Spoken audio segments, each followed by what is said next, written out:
الحمد للہ وحدہ والصلاة والسلام علی من لا نبی بعدہ اما بعد فاعوذ باللہ من الشیطان الرجیم بسم اللہ الرحمن الرحیم فاعذنوا بحرب من اللہ ورسولہ اللہم صل علی محمد وعلی آل محمد كما صليت على إبراهيم وعلى آل إبراهيم إنك حميد مجيد اللهم بارك على محمد وعلى آل محمد كما باركت على إبراهيم وعلى آل إبراهيم إنك حميد مجيد۔ میرے معزز دوستو، آج 21 ربیع الثانی سن 1446 ہجری بمطابق 25 اکتوبر 2024 جمعۃ المبارک کا عظیم دن ہے، اور آج کا دن پورے ملک پاکستان میں یوم تشکر کے عنوان پر منایا جا رہا ہے۔ یوم تشکر کا مطلب ہوتا ہے کہ اللہ رب العزت کا کسی خاص نعمت پر شکر ادا کرنا۔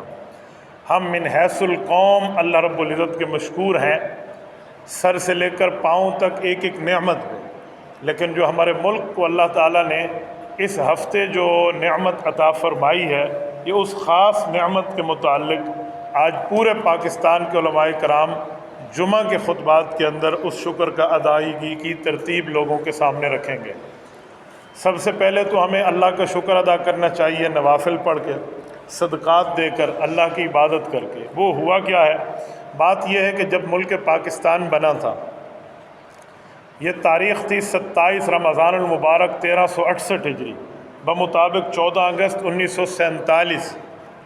اس رات بیٹھ کر ملک پاکستان کے بانیان نے یہ وعدہ کر لیا تھا، جس میں قائد اعظم محمد علی جناح سے لے کر حضرت علامہ شبیر احمد عثمانی تک تمام بزرگوں نے یہ طے کر لیا تھا، جو تحریک پاکستان کی قیادت کر رہے تھے، کہ ہم اپنے ملک میں سود کو ختم کریں گے، سود کا خاتمہ ہوگا۔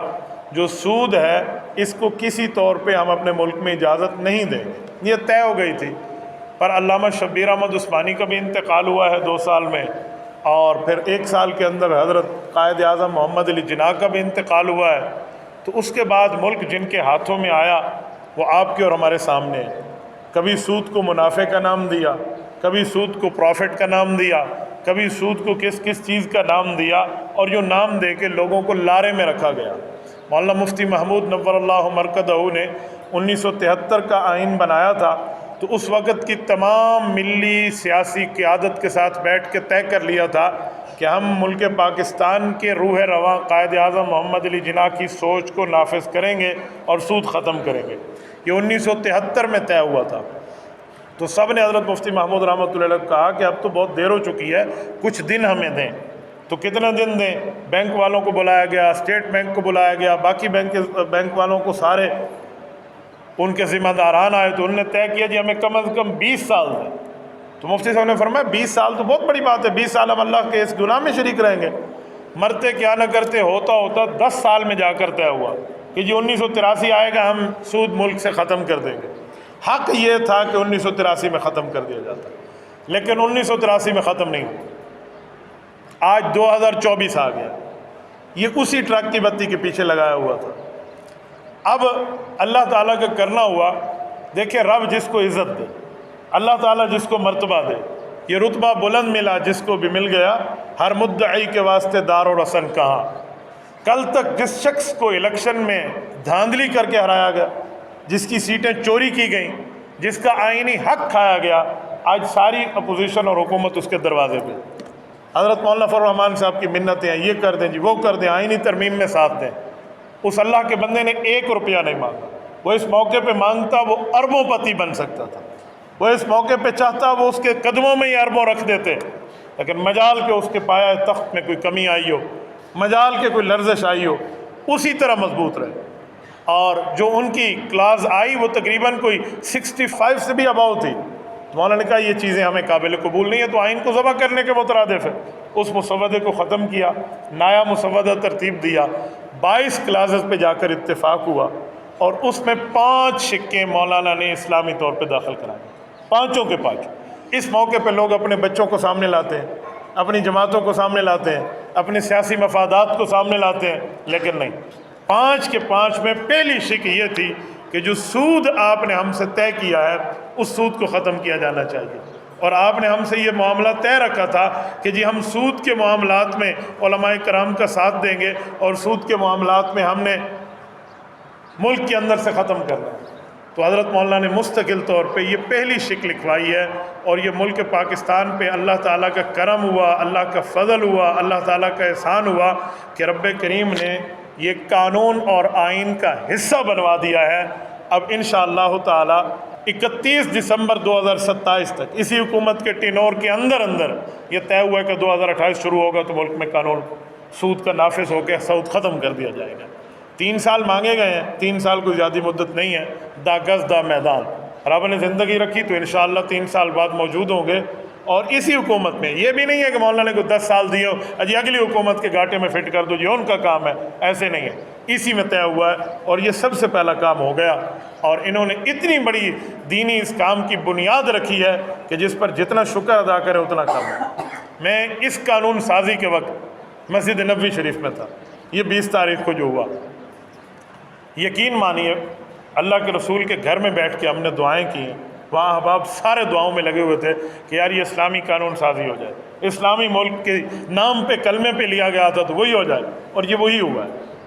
اور یہ جو کام ہوا ہے نا، اس پر حضرت مولانا نے کہا جی خوش نہیں ہونا چاہیے بلکہ رونا چاہیے کہ اتنے سال سے من حیث القوم ہم گناہ کر رہے تھے، ایز اے نیشن اللہ کے نافرمان تھے کہ ہماری پوری قوم اس میں غلطی مبتلا تھی، اور پھر یہاں یہ چیز طے کروا دی کہ یہ جو سود کا نظام ہے، چاہے وہ سرکاری بینک ہوں گے، چاہے وہ کیا کہتے ہیں غیر سرکاری اور پرائیویٹ بینک ہوں گے، تو ان سب میں سود کو ختم کر دیا جائے گا، اور یہ ملک کے آئین میں یہ چیز داخل ہو گئی ہے۔ انشاءاللہ تعالی رب کریم نے آپ کی اور ہماری زندگی رکھی تو یہ پوری سٹوری میرے پاس ہے، ویب سائٹ پہ میں نے وہاں سے اٹھائی ہے قومی اسمبلی کے، اور اس میں پہلی شک یہ سود کی ہے کہ سود کا خاتمہ کر دیا جائے گا۔ میں یہاں ایک جملہ آپ کی خدمت میں کہتا ہوں کہ سود ہے کیا؟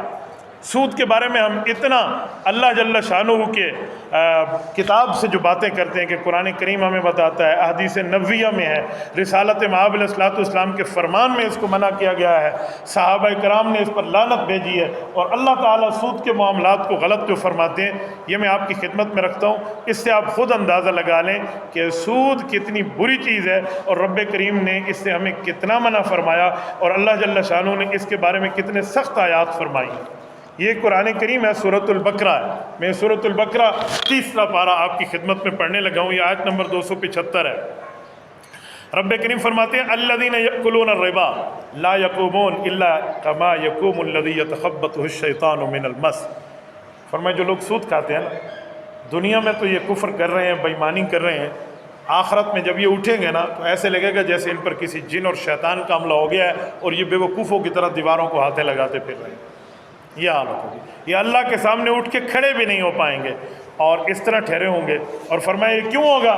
فرمایا اسی لیے کہ ذالک بانہم قالوا انما البیع مثل الربا، ان کا دعویٰ یہ تھا کہ سود اور کاروبار تو ایک چیز ہے، یہ بالکل سملر ہے، ادھر سے بزنس ہے، ادھر سے جو ہے نا کیا کہتے ہیں سود ہے، دونوں ایک چیز ہے۔ تو فرمایا سود اور کاروبار کبھی ایک چیز نہیں ہو سکتے۔ وَأَحَلَّ اللَّهُ الْبَيْعَ وَحَرَّمَ الرِّبَا، اللہ نے سود کو حرام کیا ہے اور اسی اللہ نے کاروبار کو حلال فرمایا۔ سود اور چیز ہے، کاروبار حلال ہے، سود حرام ہے، کاروبار حلال ہے۔ یہ تو ایسے ہو جائے جیسے زنا اور نکاح کو تم ایک کہہ دو، آپ کے دونوں میں کیا فرق ہے؟ بابا بہت سا فرق ہے، نکاح اور زنا میں زمین آسمان کا فرق ہے، کفر اور اسلام کا فرق ہے، خالق کے تعالیٰ کے مقامات اور شیطان کے رذائل کا فرق ہے، سفید اور سیاہ کا فرق ہے، اندھیرے اور روشنی کا فرق ہے، پھول اور کانٹے کا فرق ہے۔ یہ کیسے نہیں ہو سکتا کہ جو ہے نا سود اور کاروبار کو بندہ ایک کر لے؟ تو رب کریم نے اس سے منع فرمایا، اور آخر میں فرمایا یمحق اللہ الربا ویربی الصدقات، اللہ تعالیٰ سود کو ختم کرتے ہیں، سودی بندہ ہمیشہ ذلیل ہوتا ہے، کاروبار کو رب بڑھاتا ہے، کاروبار میں برکت ہے، تو کاروبار کے معاملات میں آگے چلیں۔ یہ پوری بات فرما کر رب کریم نے فرمایا کہ اگر تم مؤمن ہو، اگر تم میں ایمان کا ذرہ بھی موجود ہے تو پھر ایسا کرو، آپ سود کو چھوڑو۔ فرمایا یا ایھا الذین آمنوا اتقوا اللہ، اے ایمان والو اللہ سے ڈرو، وذروا ما بقی من الربا، یہ ان صحابہ کرام کو بتایا جا رہا ہے جب سود منع نہیں تھا اور ان کا بھی سودی قرضہ رہتا تھا۔ فرمایا اب اللہ نے سود منع کر دیا، اب دوبارہ سودی قرضہ لینے ان کے پاس نہ جانا۔ وَذَرُوا مَا بَقِيَ مِنَ الرِّبَا، جو رہ گیا اس کو چھوڑ دو. اور آگے لفظ ہے اِن كُنتُم مُؤْمِنِينَ، اگر تمہارے دل میں ایمان موجود ہے نا پھر اس سود کو چھوڑو. آج ملک پاکستان کی ہم پلاٹینیم جبلی بنا چکے ہیں، 75 سال 75 ایئرز، اور سود جاری ہے. جب بھی علماء نے اس پہ بات کی ہے کوئی بات نہیں بتائی جاتی، لارا لگایا جاتا ہے. لیکن اب یہ پہلی دفعہ ہوا ہے کہ اسی ٹینور کے اندر وعدہ کیا گیا. میں کہتا ہوں حکمرانوں آپ نے بہت اچھا کام کیا، اور اگر اس آپ وعدے سے پیچھے ہٹے نا اللہ کا ڈنڈا تو آئے گا اور آئے گا انشاءاللہ. اہل اسلام اور اہل پاکستان بھی آپ کو کبھی معاف نہیں کریں گے. تو بہرحال یہ چیز ساری کی ساری ترتیب طے ہوگی. اور پھر رب نے فرمایا فَإِن لَمْ تَفْعَلُوا، اگر آپ سود سے نہیں ہٹتے نا تو فَأْذَنُوا بِحَرْبٍ مِّنَ اللَّهِ وَرَسُولِهِ، پھر اللہ کے رسول کے خلاف تو اعلان جنگ ہے تمہارا. پھر اللہ کے مقابلے میں بھی آپ آ چکے ہو اور آپ رسول کے مقابلے میں بھی آ چکے ہو. اور قائد ملت اسلامی حضرت مولانا نفر الرحمان دامت برکاتہم نے یہی آیت پڑھ کے اسمبلی میں اس دن سب کو کہا کہ تم نے بھی کلمہ پڑھا ہے اور ہم نے بھی پڑھا، اور ہم کلمے کے نام پہ اس اسمبلی میں بیٹھے ہیں. رب کریم نے فرمایا پھر اللہ رسول کے خلاف اعلان جنگ کر دو کہ اگر تم سود سے بات نہیں آتے. تو فرمایا مفسرین نے لکھا ہے قیامت کے میدان میں سودی آئے گا تو اللہ فرمائیں گے تلوار اٹھا. وہ کہے گا میں کیوں تلوار اٹھاؤں؟ رب فرمائیں گے میرے اوپر حملہ آور ہو نا، تیرا میرا تو جنگ کا معاملہ تھا سود. آپ بتائیں جب یہ حال ہو سود کے معاملات تو سود اتنی بری چیز ہے. اور رسالت مآب علیہ الصلوۃ والسلام نے اپنی کئی احادیث میں سود کو غلط فرمایا ہے. سود کے بارے میں جو باتیں اللہ کے رسول نے فرمائی آپ توجہ رکھیں. میں آپ کے سامنے صحیح بخاری سے حدیث پاک پڑھ دیتا ہوں. یہ صحیح بخاری اور اس میں یہ باب موجود ہے قول اللہ تعالیٰ ان الذین یأکلون اموال الیتامی ظلما. اس آیت کے تحت حضرت امام بخاری رحمۃ اللہ علیہ حضرت ابو ہریرہ رضی اللہ عنہ کے واسطے سے حدیث پاک لائے ہیں کہ نبی علیہ الصلوۃ والسلام نے فرمایا اجتنبوا، بچ جاؤ، السبع موبقات، 7 ہلاک کرنے والی چیزوں سے بچ جاؤ.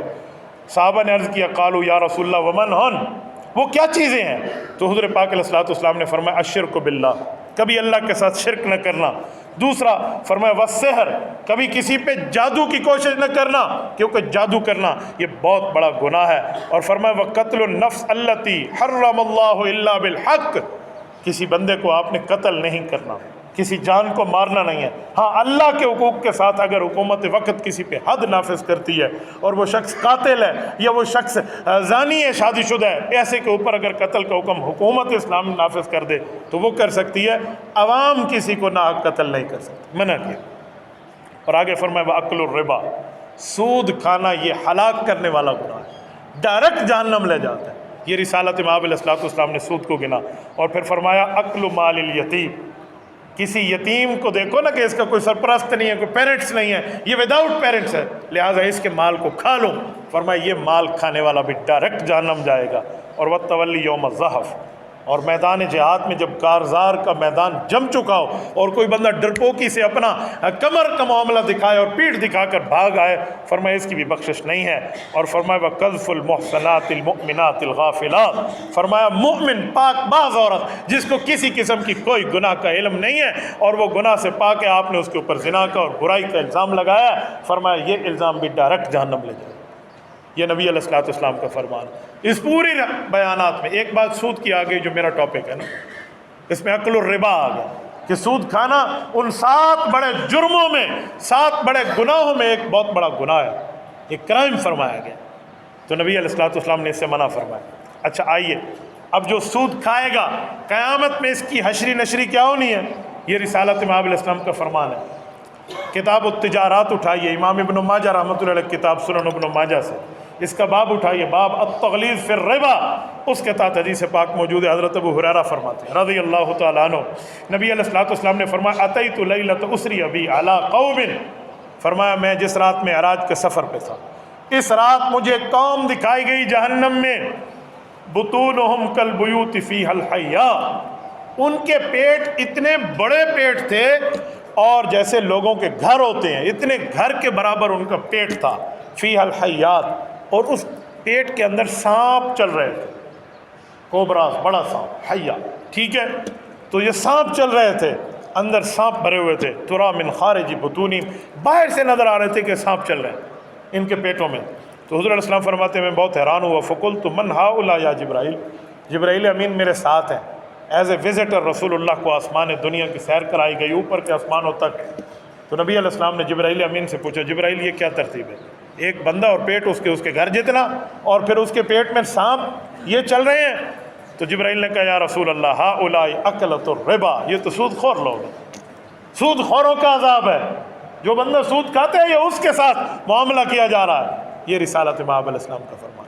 اور یہ دیکھا میرے پاک نبی نے سرائکی چادن کا پھتو جتو گاہ میں نہیں ڈٹھا، کسی عام فرد نے نہیں دیکھا، یہ اس آنکھ نے دیکھا ہے جس آنکھ نے پوری زندگی نہ جھوٹ بولا ہے، نہ جھوٹ دیکھا ہے، نہ جھوٹ سنا ہے اپنی طرف، ورنہ تو جھوٹے کئی رسول اللہ کے سامنے تھے. یہ اس زبان کا فرمان ہے جس زبان پہ کبھی جھوٹ آیا نہیں. اب مجھے بتائیں جب رسالت مآب علیہ السلام اتنی بڑی سزا تجویز فرما رہے ہیں تو ہم کس بنیاد پر سود کی حمایت کریں؟ کس بنیاد پر کہیں جی یہ تو پروفٹ ہے، میں نے تو سیونگ اکاؤنٹ کھلوا لیا تھا، بس بینک والوں سے غلطی ہو گئی تھی جی، سود آ گیا تھا، اب میں کیا کروں؟ یہ کہاں جائیں گے ہمارے کیا کہتے ہیں بہانے اور ہماری یہ باتیں. او میں ایک حدیث اسی سنن ابن ماجہ سے پڑھ دیتا ہوں. اسی باب کے اندر حضرت ابو ہریرہ رضی اللہ تعالیٰ کے فرمان ہے، نبی علیہ السلام نے فرمایا الربا 70 حوبا، فرمایا سود کے 70 درجے ہیں گناہوں، 70 گناہ ہیں سود کے. اور فرمایا سب سے چھوٹا گناہ ایسرھا ان ینکح الرجل امہ، ماں کے ساتھ زنا کرنے کے مترادف سب سے چھوٹا گناہ. گویا کسی نے سود کھایا ہے نا تو وہ 70 درجوں میں چھوٹے درجے پہ کہ ابھی یہ ماں سے زنا کر رہا ہے، اس سے اوپر والے درجات کیا ہوں گے، جس کو عام طور پہ سمجھانے کے لیے کہا جاتا ہے کہ 70 دفعہ ماں سے زنا کرنے کے مترادف ہے سود کھانا. یہ ہے سود کا جرم. اس سود پہ اگر حضرت مولانا نے قانون سازی کرائی ہے نا تو اگر اللہ نے ہمیں منہ میں زبان دی ہے، ہاتھ میں قلم دیا ہے، تو ہمیں ان کے حق میں بولنا چاہیے. آج دنیا کہتی ہے اچھی بات ہو تو اپریشیٹ کریں. اتنا اچھا کام پاکستان میں ہوا ہے، ہماری عوام اس پہ خاموش ہے. کیوں؟ بعض لوگ تو مخالفت میں بول رہے ہیں جی ہم جائیں گے سپریم کورٹ جائیں گے، یہ ترمیم ختم کرائیں گے. میں نے اس دن سعودیہ میں ایک شخص نے سوال کیا تو میں نے اسے کہا کہ مولانا سود کے خلاف ہے اور سود خور مولانا کے خلاف ہے. کھلی بات ہے. ہمارے استاد صاحب تھے حضرت مولانا محمد عبداللہ، شیخ محمد عبداللہ نور اللہ مرکزہ، اللہ ان کی قبر پہ کروڑ اور رحمتیں نازل فرمائے. میرے والد صاحب کے شاگرد تھے، میرے استاد تھے. مجھے ایک دن فرمان لگے تیرے ابے کا ایک جملہ مجھے بہت پسند ہے. کہ وہ فرماتے تھے سود خور جو ہے نا یہ سود خور نہیں ہے، یہ سور خور ہے، یہ خنزیر کھانے والی قوم ہے. تو یہ سودی ترتیب ہے. اچھا آگے ایک روایت اور بھی پڑھ دیتا ہوں، یہ بھی اسی سنن ابن ماجہ کی اسی باب سے. حضرت عبداللہ ابن مسعود فرماتے ہیں نبی علیہ السلام کا فقیہ صاحب ہے جس کے لیے حضور نے فرمایا تھا استقرأوا القرآن من اربع، اس میں عبداللہ ابن مسعود پہلا ہے. وہ عبداللہ ابن مسعود فرماتے ہیں ان رسول اللہ صلی اللہ علیہ وسلم لعن آکل الربا وموکلہ وشاہدیہ وکاتبہ. حضور علیہ السلام نے لعنت فرمائی ہے، اللہ لعنت کر سود کے کھانے والے پہ، سود کے کھلانے والے پہ، سودی کام کے گناہ پہ، اور سودی رجسٹر لکھنے والے پر. کاتبہ جو سودی کام کرتا ہے لکھتا ہے، چاہے وہ رجسٹر لکھے چاہے وہ کمپیوٹر کے نظام میں سودی کام کر رہا ہے، اس کے لکھائی پر بھی اللہ کے رسول نے لعنت کی ہے.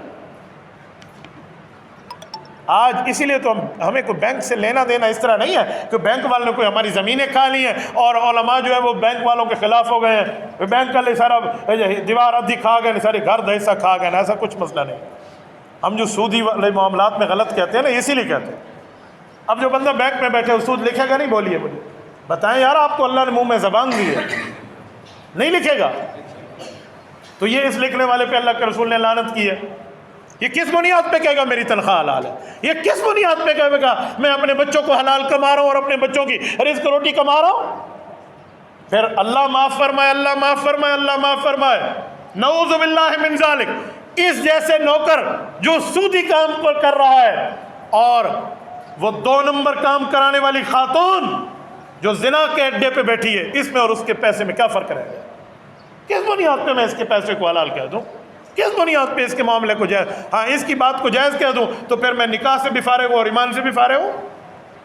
اس بنیاد پر سختی کی جاتی ہے. اس بنیاد پر علماء کا فتویٰ ہے کہ کوئی سودی کام کر رہا ہو ہم اس کو اپنی قربانی کے جانور میں ایک حصے میں شریک نہیں کریں. پھر لوگ کہتے ہیں آپ کیا کر رہے ہیں، آپ سختی کر رہے ہیں. وہ میرے پاک نبی نے اس پہ لعنت فرمائی، اللہ فرمایا اللہ اس پہ لعنت کر دیا، کما قال علیہ السلام. حضور لعنت فرمائے وہ نبی جس کے اخلاق کو رب نے سلام پیش کیا، وَإِنَّكَ لَعَلَىٰ خُلُقٍ عَظِيمٍ فرما کر اس نبی کے اخلاق ہیں۔ آج کوئی عالم بیٹھ کے کسی سودی پہ لعنت کرے نا، اے جی مولوی تو بہت سخت ہے، بڑا سخت جملہ کہہ رہا ہے، اے مولوی نبی کا وارث ہے جس نبی نے سودی پر لعنت کی۔ اگر ہم وارث ہیں تو اپنے مورث کی بات کو لے کر آگے چلیں گے، اس کو کوئی سختی کہے، کوئی نرمی کہے، کوئی ادھر ادھر کی بات کہے، ہمیں اس سے لینا دینا نہیں، ہم نے اللہ کو جواب دینا ہے۔ میں کسی عوام کو جواب دے نہیں ہوں، میں کسی اپنے آڈینس کو جواب دے نہیں ہوں، کسی اپنے قارئین ناظرین سامعین کو جواب دے نہیں ہوں، ہم اللہ کو جواب دیں۔ تو اللہ پاک نے پوچھنا ہے، ہم نے وہی بتانا ہے، کوئی سخت کہہ دے اس کی مرضی، کوئی نرم کہہ دے اس کی مرضی، کوئی اچھا کہہ دے اس کی مرضی، کوئی برا کہہ دے اس کی مرضی، ہمیں کسی کے اپریشیٹ یا کسی کی تردید کرنے سے کوئی فرق نہیں پڑنا چاہیے۔ تو نبی علیہ السلام نے لعنت فرمائی، اور فرمایا اس کے گواہ پر بھی لعنت ہے۔ میں مثال دے رہا ہوں، کوئی سودی قرضہ مانگتا ہے اور بینک اس سے کہتی ہے گارنٹر لاؤ، ضامن لاؤ، تم کہو میں تو سود نہیں کھا رہا، میں تو ایز اے گارنٹر پہنچا ہوں، میں نے گارنٹی دی ہے، اللہ کے رسول نے اس گارنٹر پہ بھی لعنت کی۔ یہ شاہدہی ہے، یہ اس کا گواہ ہے۔ کس بنیاد پہ میں کہوں جی میں نے تو سود نہیں کھایا، میں گارنٹر تو بیٹھا ہوں نا، اچھا پھر میں نے تو نہیں کھایا، میری تو نوکری ہے، کھا تو فلاں رہا ہے۔ تو حضور نے فرمایا کھانے والا بھی کھلانے والا بھی، آکل ہی و موکل، کھانے والا بھی اور کھلانے والا۔ آپ نہیں کہہ سکتے کہ میں نے تو نہیں کھایا۔ تو یہ رسول اللہ صلی اللہ علیہ وسلم نے اس پہ لعنت فرمائی۔ آئے میں ایک حدیث اور پڑھ دیتا ہوں۔ نبی پاک صلی اللہ علیہ وسلم کا فرمان اسی کتاب اسی باب سے حضرت ابو ہریرہ سنن ابن ماجہ میں لایا ہے رضی اللہ عنہ۔ نبی علیہ السلام نے فرمایا لَيَأْتِيَنَّ عَلَى النَّاسِ زمان، فرمایا لوگوں پر ایک وقت ایسا آئے گا قیامت سے پہلے، یہ اپنی امت کو، امت کے نبی خبردار کر رہے ہیں، وان کر رہے ہیں، لوگوں سنو تمہارے اوپر قیامت سے پہلے ایک زمانہ آئے گا، فرمایا لا يبقى منهم احد الا آکل الربا، سارے سودی بن جائیں گے، بہت کم ہوگا جو کوئی سود سے بچے گا۔ اچھا اتنا سود ہو جائے گا؟ فرمایا جی ہاں۔ تو کہ آگے کیا ہوگا؟ آگے حضور نے فرمایا فَمَن لَّمْ يَأْكُلْ، جو آدمی سود سے بچ جائے گا نا، چلو بخشا تو یہ بھی جائے گا، اس معاملے میں بچ رہا ہے، لیکن اصابہ من غبارہ، فرمایا سود کا غبار، سود کا اثر تو اس کے گھر میں ضرور پہنچے گا۔ میرے پڑوسی نے سود کے پیسے سے کھانا پکایا، میرے گھر میں دھواں نہیں آئے گا، میرے گھر میں اس کا اثر نہیں آئے گا۔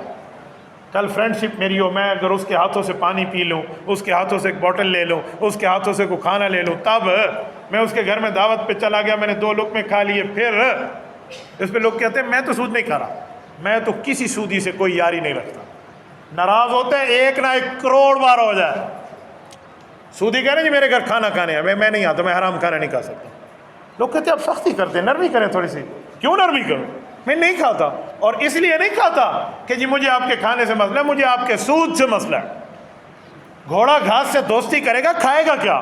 اگر میں بھی اس کے ساتھ نرمی کر دوں، جی نہیں بھائی بس اس دفعہ تو میں مصروف ہوں، کھانے میں نہیں آ سکتا، تو فائدہ پھر تو میں گونگا شیطان ہوں، پھر تو میں سچ بول نہیں سکتا، مجھ میں جرت، ہمت، سکت، طاقت نام کی چیز ہی نہیں ہے، پھر تو منہ پہ کہہ اس لیے نہیں آ سکتا۔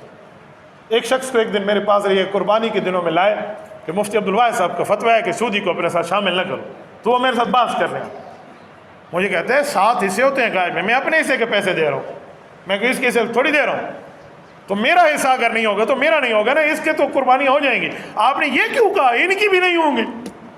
اور میں نے کہا 4 رکعت میں 1 رکعت میں بندہ بول کے بات کر لے، کیا حال ہے، خیریت ہے، صحت ٹھیک ہے، اور بعد میں کہا میں نے تو صرف 3ری رکعت میں بولا تھا، پہلی، دوسری اور چوتھی میں نے نہیں بولا۔ آپ کیا کہیں گے؟ پہلی، تیسری اور چوتھی ہو گئی ہے، دوسری نہیں ہوئی جس میں بولا؟ کہتے ہیں نہیں ساری نماز نہیں ہوگی کیونکہ نیت ایک ہے۔ میں نے کہا ساری قربانی نہیں ہوگی، گائے کی گردن ایک ہے۔ ابے بنے بیٹھے ہو ہمارے سامنے آ کر، اب علماء کو آپ نوالے دیں، آپ یوں نوالا لیں اور میں آپ کے نوالے کو چبا جاؤں، اتنی کچی گولیاں ہم نے نہیں کھیلی۔ لوگ آج کے دور میں مسئلہ پوچھنے نہیں آتے، مسئلہ بتانے آتے۔ بھئی سود حرام ہے، اللہ رسول نے حرام کر دیا، کس بنیاد پہ آپ ہم سے نرمی لینے آئے ہیں؟ میں کوئی جیب وچ بڑا ہی بیٹھا، میں 2 مسئلے ہیں، ایک ڈھل آئے تھے، ایک سخت ہے، ڈھل آئی کو نہیں مانجا تو سخت کو نہیں، ایسے نہیں ہے۔ جو اللہ رسول نے بتایا ہے وہی ہم نے آگے سنایا ہے۔ حضور نے نرم بتایا تو نرم سنایا، سخت بتایا تو سخت سنایا۔ اب نبی لعنت کرے اور میں کہوں نہیں ہمارے نبی اخلاق والے تھے، لعنت نہیں کرتے تھے، لعنت کرتے تھے کفر پر، شرک پر، بے غیرتی پر، زنا پر، سود خور پر، اللہ کے رسول نے لعنت کی۔ اس طرح بہت سی چیزیں اور بھی ہیں، رسول اللہ صلی اللہ علیہ وسلم کی کئی جگہ اس طرح لعنت موجود ہے۔ جو خواتین آج کل آئی بروز بناتی ہیں، پھر کیا کہتے ہیں؟ ہمیں ہمارا شوہر کہتا ہے۔ صحیح بخاری میں 3 جگہ یہ حدیث موجود ہے، لعن اللہ الواشمات والمستوشمات، فرمایا یہ آئی بروز بنوانے والی اور بنانے والی دونوں پر اللہ نے لعنت کی ہے. یہ میرے پاک پیغمبر کا فرمان ہے، میرا نہیں ہے. میرا کام تھا آپ تک پہنچانا، آپ تک سنانا. کسی نے ماننا ہے مانے، کسی نے نہیں ماننا نہ مانے. ہم کو ڈنڈا اٹھا کے اسٹرکٹلی آرڈر تھوڑی دے رہے ہیں کہ لاسٹ وارننگ اور اسٹرکٹلی آرڈر ہے مانو ورنہ یہ اور وہ. بھائی آپ ایک نہ 10 دفعہ نہ مانے، اتنی دنیا کفر کرتی پھر رہی ہے، گناہ کرتی پھر رہی ہے، کوئی ہم سے تھوڑی پوچھا جائے گا. ہماری ذمہ داری ہے بتانا، سنانا، سمجھانا. آگے کوئی مانے ٹھیک ہے، نہ مانے ٹھیک ہے. تو ایسی چیزوں پر رسالت مآب علیہ الصلوۃ والسلام نے اگر لعنت فرمائی ہے تو لعنت ہونی چاہیے. تو یہ سود کا کام تھا جو ملک میں جاری تھا، اور قائد ملت اسلامی حضرت مولانا فضل الرحمان کو رب جزائے خیر دے، اس نے اس کام کے اوپر بند باندھ دیا اور یہ قانون سازی ہو گئی. اس پر نظر رکھنا اب آپ لوگوں کا کام، ہر شہری کا کام. سٹیزن آف پاکستان کی رسپانسبلٹی ہے کہ ہم اس چیز کو دیکھیں کہ 2028 آ تو نہیں گیا، آ گیا تو ہم سود ختم کرائیں. یہ 3 سال اس لیے مانگے کہ جی بینکوں کے معاملات ہیں، وہ کہتے ہیں بس ہمیں تھوڑا سا صبر کر لیں. اس وقت ملک پاکستان کا آئین بھی بن چکا ہے سود کے خلاف. بینکوں کے نظام کا بھی آرڈر جاری کر دیا گیا ہے. سپریم کورٹ کا فیصلہ بھی ان کے خلاف، سود کے خلاف آ گیا ہے. ساری چیزیں آ گئی ہیں. تو اب کوئی عذر بچا نہیں ہے، اب کوئی بہانہ بچا نہیں ہے. پھر یاد رکھیں اگر اب بھی سود جاری رہا نا تو یہ نبی علیہ الصلوۃ والسلام کی حدیث موجود ہے کہ اللہ اس قوم کو غرق کر دینے کا آرڈر جاری کر دیں گے جو سود کے معاملات کو ہمیشہ جاری اور ساری رکھے گی. پھر بندہ یہ نہ کہے کہ ہمارے اوپر کیوں عذاب آ رہے ہیں. اسادہ کیڑا گناہ ہے، من حیث القوم گناہ ہے. اگر میں کہوں گا نا میرا نہیں ہے، جو قوم گناہ کر رہی ہے اس پہ ہم بولتے کیوں نہیں ہیں؟ اس پہ تو بولنا چاہیے. تو لہٰذا سود کے معاملات کے لیے یوم تشکر کو عنوان تھا تو میں نے یہ بات آپ کی خدمت میں کی. دوسری آئین سازی میں جو دوسرا نمبر ہے وہ ہے مدارس کا معاملہ. آج حکومت مدارس پر آ کر بات کرتی ہے کہ ان کی فنڈنگ کہاں سے. حضرت مولانا نے کہا ہم کتنے عرصے سے کہہ رہے ہیں کہ تم ان کے بینک اکاؤنٹس بحال کر دو تاکہ تمہیں پتہ ہو کہ ان کا کریڈٹ کیا ہے، ان کا ڈیبٹڈ کیا ہے، کیا آ رہا ہے کیا جا رہا ہے. آج تک حکومت مدارس کو اپنے ساتھ ریگولائز کرنے پر تیار بھی نہیں تھی. اب یہ آئین بنا ہے کہ ملک کے تمام مدارس کو سوسائٹی ایکٹ کے تحت رجسٹرڈ کیا جائے گا. اس پہ اتنی بڑی خوشی ہے کہ اس وقت ملک پاکستان میں کوئی 50,000 سے زائد مدارس ہیں. ان میں پڑھنے والے کروڑوں میں ہیں، لاکھوں میں نہیں، کروڑوں میں ہیں. یہ ان سب کے دل کی ترجمانی ہوگی. اس وقت جو ملک پاکستان کے سب سے بڑے وفاق کے بورڈ، وفاق المدارس العربیہ پاکستان کے صدر جو ہیں وہ شیخ الاسلام مفتی تقی عثمانی دامت برکاتہ، 86 سال کی عمر میں شخص کراچی بیٹھے. جب یہ خبر ملی نا کہ مولانا نے سود کو بھی ختم کرایا ہے اور مولانا فضل الرحمان صاحب نے مدارس کا کام بھی کیا، ان نے فلائٹ لی مولانا کے گھر آ کے شکریہ کے لیے لفظ بولا کہ میں نے بڑا تلاش کیا، مجھے وہ لفظ نہیں ملے جن لفظوں کے ساتھ میں آپ کو شکریہ ادا کروں. آج کوئی ادھر ادھر کا بندہ اعتراض کرے تو مجھے اس کے اعتراض کی کوئی حیثیت نہیں ہے. میرے لیے اس ماہر کی بات کافی ہے جس نے کہہ دیا، جو ان کروڑوں مدارس کو لیڈ کر رہا ہے نا اس کی بات عرف آتا ہے. اور اس کے ساتھ ایک فیصلہ اور بھی ہوا کہ کوئی شرعی مسئلہ آئے گا اور عدالت اس کو لٹکا کے رکھے گی، شرعی کورٹ. فرمایا 1 سال کے اندر اندر اگر عدالت فیصلہ نہیں دے گی اس کا فیصلہ قرآن و سنت کے مطابق سمجھا جائے گا. اب عدالت باؤنڈ ہو گئی ہے، اس نے شرعی فیصلے 1 سال کے اندر کر دیں. یہ کتنی بڑی چیز ہے. اور اس کے علاوہ ایک اور تھا، آج ملک میں فرقہ واریت کا رونا رویا جاتا ہے. آج بریلوی دیوبندی کہہ رہے، دیوبندی اہل حدیث کہہ رہے، اہل حدیث شیعہ کو کہہ رہے. یہ لڑائی ملک میں چلی ہوئی ہے. تو اس کے حل کے لیے ہمارے ملک میں ایک فورم موجود ہے جس کا نام ہے اسلامک آئیڈیالوجی کونسل، جسے ہم اسلامی نظریاتی کونسل کہتے ہیں. اس میں تمام یہ جو اسکول آف تھاٹس ہیں، مکاتب فکر ہیں، ان کے نمائندے بیٹھے ہیں. انہوں نے کچھ 700 کے لگ بھگ وہاں اپنے فیصلے کیے ہیں جو سب کا اتفاق ہے. ہماری ملک میں ہماری حکومتیں آتی ہیں، سیاستدان ایک دوسرے سے لڑتے رہتے ہیں. 1973 سے آج تک اس کو زیر بحث نہیں لا رہے کہ ان کی چیزوں کو قانون سازی میں لائے نا جو سب نے اتفاق سے کیا ہے. تمام مکاتب فکر کے علماء نے، حضرت مولانا نے 5 وشے کی یہ قوانین میں آئین سازی میں شامل کیا کہ یہ 1 سال کے اندر اندر اس پہ بحث کر کے قانون سازی کریں گے تاکہ یہ بریلوی دیوبندی، یہ اہل حدیث، یہ دیوبندی اور یہ جو ہے نا کیا کہتے ہیں اہل تشیع اور فلاں فلاں، یہ اس چکر کے معاملات ختم ہو اور اتفاق کی صورت سامنے آئے. کتنی بڑی بات ہے. یہ ملک میں آگ لگی ہوئی ہے، گلی گلی میں اس پر لڑائی ہے. ایک ایک بندے کے نام زبان پر یہ بات ہے اور اس کو ختم کرنے کے لیے وہ شخص آئین سازی کر رہا ہے. تو یقین مانیں ہماری زندگیوں سے بڑھ کے اس سے کام ہے. آخری بات، میں بات ختم کرنے لگا. اب وہ طبقہ کہاں ہے جو ہمیں کہتا تھا مولویوں کو اسلام سے زیادہ اسلام آباد کی ضرورت ہے؟ اب ذرا سارا اٹھائے نا وہ طبقہ، اب بولے نا ہم سے اب میڈیا پہ بیٹھے نا آنکھوں سے آنکھیں چار کریں، جو کہتے تھے مولوی کو اسلام سے زیادہ اسلام آباد کی ضرورت ہے، اور وہ طبقہ کہاں ہے جو کہتا تھا مولوی کو مسجد چاہیے، اسمبلی میں کیا ضرورت ہے؟ یہ اگر مولوی اسمبلی میں نہ ہوتا تو یہ سود کے قانون کو کس نے ختم کرانے تھے؟ سب تو اپنی اپنی ترمیموں میں لگے ہوئے ہیں، کسی کا کام ہے یہ جج آئے، کسی کا کام ہے یہ جج نہ آئے، بس یہ رہ گیا ہمارے ملک میں۔ کسی کو ہو گیا جی اس جج سے میرے قائد کو مسئلہ ہے، کوئی کہتا نہیں اس سے میری قیادت کو مسئلہ ہے۔ ہمیں کوئی مسئلہ نہیں، نہ ہم نے کرپشن کی ہے الحمدللہ، نہ ہمیں اس جیسا ڈر ہے۔ میرے قیادت، علماء کی قیادت، اس سے بڑھ کے صاف اجلی کیا ہوگی کہ 27 سال کی عمر میں وہ اسمبلی کی سیاست میں آئے اور آج 72 سال کی عمر ہے اور ایک مرتبہ عدالت میں آئے اور وہ بھی قادیانیت کے خلاف ختم نبوت کے وکیل بن گئے۔ ہمیں اسے کوئی لینا دینا نہیں ہے، کسی کا جج آئے کسی کا جج نہ آئے، جو ہوگا آئین اور قانون کے مطابق۔ اس لیے ہم نے بات کی ہے تو قانون کی ہے، اسلام کی ہے، قرآن کی ہے، سنت کی۔ جزاکم اللہ تعالی، آپ سب حضرات کو شکریہ، اور یہ مائنڈ سیٹ آگے پھیلائیے کہ جتنا علماء کرام یہاں آئیں گے اتنا دین کا فائدہ ہوگا، اتنی دین کی خدمت ہوگی۔ جزاکم اللہ تعالی۔ اقول قولی ھذا واستغفر اللہ وآخر دعوانا ان الحمد للہ رب العالمین۔ ایک سوال آیا ہوا ہے، کہتے ہیں نماز جنازہ میں صفیں تاک بنانے کی وجہ کیا ہے؟ جفت ہو جائے تو ٹھیک ہے، تاک اور جفت تو کوئی مسئلہ نہیں، بہتر ہے کہ تاک ہو جائیں، ورنہ کوئی جفت صفیں بھی ہوں تب بھی منع نہیں ہے۔ یہ نہیں ہے کہ جنازہ نہیں ہوتا، 3 صفوں کے بعد تو میرے خیال میں تاک والا مسئلہ ختم ہو جاتا ہے، بس وہ 3 تک بہت ہے۔ بعض لوگ جنازے کے وقت جوتے اتار کے ان پہ کھڑے ہوتے ہیں، ایسا کرنا، ہاں اگر جوتے پہ کوئی پلیتی نہیں لگی، ایک ہے جوتا میلا ہے، میلا ہونا پلیت نہیں ہوتا، میلے تو کپڑے بھی ہوتے ہیں، لیکن اگر جوتے پہ پلیتی لگی ہے تب تو جوتے اتار لیں، اگر پلیتی نہیں ہے صرف میلا ہے جوتا تو پھر اس کے اوپر پاؤں رکھ کے نماز پڑھیں تو نماز جنازہ پڑھیں تو کوئی مسئلہ نہیں۔ میری گھر والی کے پاس 2.5 تولے سونا ہے، کیا اس پر زکوٰۃ ہوگی؟ آج کل سونا 1 تولہ 3 لاکھ کے لگ بھگ ہے۔ میرے بھائی اگر آپ کی گھر والی کے پاس صرف سونا ہے اور وہ 3 ہے تو کوئی زکوٰۃ نہیں۔ ہاں اگر اس کے ساتھ چاندی بھی ہے، چاہے وہ 1 فنگر کی رنگ کیوں نہ ہو، 1 بالی کیوں نہ ہو، 1 انگوٹھی کیوں نہ ہو، تو پھر اس پہ زکوٰۃ آ گئی، کیونکہ 2 مال ہے۔ اور اگر چاندی بھی نہیں ہے، پیسہ اس کے پاس، کوئی سیونگ موجود ہے، کوئی چیز، کچھ اماؤنٹ اگر سیونگ ہے تو پھر بھی اس پہ زکوٰۃ آ گئی، کیونکہ 2 مال 1 ہونا تب تک زکوٰۃ نہیں آتی جب تک 7.5 تولہ سونا نہ ہو، اکیلی چاندی ہو تو 52.5 تولے چاندی نہ ہو، اکیلے پیسے ہو تو ان کے بقدر پیسے نہ ہو، ورنہ کوئی 2 مل جائیں تو 2 تولے پہ زکوٰۃ آ جائے۔ جزاکم اللہ۔